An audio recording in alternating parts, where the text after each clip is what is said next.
de série aura les chiffres, donc toujours en blanc, mais avec une ligne extérieure en noir pour souligner le chiffre, qui n'est pas hyper visible dans cette version-là. Donc il y a ça. Et puis là, donc une version PVD noire qui permet de rehausser tout le mouvement, de le mettre en black, y compris sur la base du mouvement, où là aussi on a complètement, en fait c'est le mouvement qui est devenu complètement black dans cette version là. Donc là aussi il y a une différence assez intéressante au niveau de la pièce. Voilà. Donc ça, ce sont deux pièces qui seront disponibles aux environs du mois de mars dans ces versions là. Ok. Voilà. Donc là on parle du début de l'année. Et puis après en cours d'année, alors pour l'instant on en est au Donc je vous rappelle que c'est Denis Giguet qu'on est chez MCT, hein, au cas où je ne l'ai pas mentionné. donc en cours d'année, on va continuer à jouer avec le même display. On reste sur, donc on est toujours dans la gamme Sequential One, mais on va aller sur une pièce ronde. Voilà. Donc un peu plus sport. Les couleurs sont encore pas définitives. Avec une base de mouvement, on a retravaillé légèrement la base du mouvement pour la rendre avec un peu plus horlogère au niveau de la base. Voilà. Mais en allant chercher plus vers un côté. C'est une idée ou ça me fait penser à la Normandie? On est un peu sur. On est là-dessus, quoi. Ouais, tout à fait. Donc là, c'est pas un private joke, c'est juste que il y a des gens qui fabriquent en Normandie. Ouais, tout à fait. Donc voilà.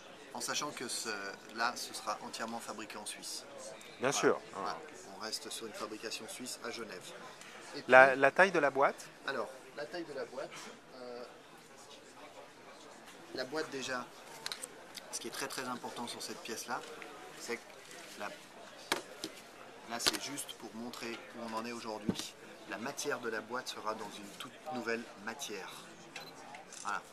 Qui est actuellement en fabrication pour nous par le Tyson Group, qui est en fait ce qu'on appelle un intermétallique, une matière composée à quasiment 50% de titane et d'aluminium, mais qui a la caractéristique d'être 18% plus léger que du titane, mais par contre plus dur que du titane. C'est totalement nouveau. La première production est réservée pour MCT. Voilà. Et le premier prototype de boîte, donc, est ici. Donc diamètre 45 mm. 45. Voilà. Épaisseur On n'a encore pas totalement l'épaisseur définitive parce qu'on va encore, par rapport à cette version-là, gagner à peu près 5 dixièmes, c'est pas grand-chose, mais on a 5 dixièmes encore à gagner au niveau de l'épaisseur. D'accord, toujours la transparence sur le profil. Exactement, on garde exactement les mêmes codes au niveau de la marque, la transparence au niveau du profil et les cornes qui sont un petit peu, je trouve, sublimées par rapport à la version de base parce qu'on est, bon, du fait que c'est une pièce ronde, on est allé chercher plus loin le mix entre le rond et les cornes. Et puis on a donc vraiment travaillé sur cet aspect-là qui nous semble important pour notre marque. Voilà.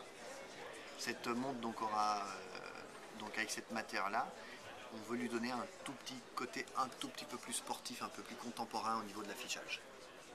Voilà. On sera dans une zone de prix à peu près équivalente à la Sequential One. Tout à fait. Tout à fait. Et ça pour deux raisons. La première, la matière reste une matière élevée, moins chère bien sûr qu'une matière précieuse.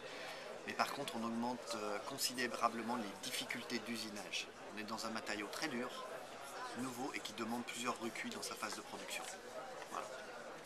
Mais totalement nouveau, totalement innovant. D'accord. Date de sortie, commercialisation? Alors aujourd'hui, je dirais encore un tout petit peu vague, mais entre livraison entre juillet et septembre. D'accord. Voilà. Super.